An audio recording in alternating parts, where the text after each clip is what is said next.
Ayun o, tingnan nyo. Tanggal yung mga damo.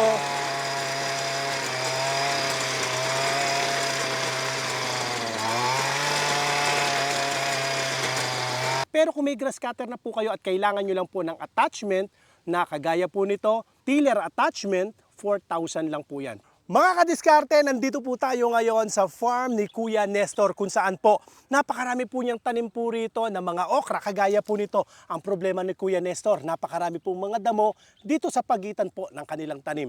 Pakikita po natin ang ating pong produkto na sa pamamagitan po ng grass cutter, hindi grass cutter ha, sa pamamagitan po ng tiller attachment, yung mga damong kagaya niyan, nakaagaw ng mga okra, matatanggal po yan. At the same time, nakukultivate yung lupa, tanggal pati ang ugat ng damo. Pero hindi mapipinsala itong ating pong mga okra, sa halip, makukultivate yung lupa niyan.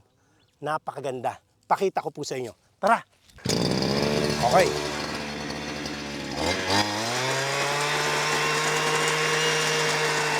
Ayun o, tingnan nyo. Tanggal yung mga damo.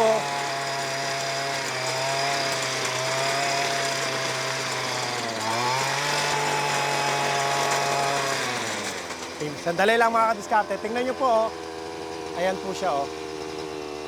Tanggal yan. Okay. Tuloy.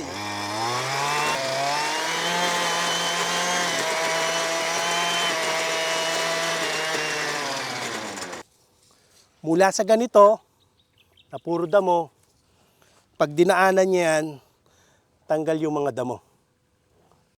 Pakishare nyo naman po mga kadiskarte yung video po natin sa mga kamag-anak ko, sa mga kakilala nyo po na ang hanap buhay ay sa larangan po ng pagtatanim.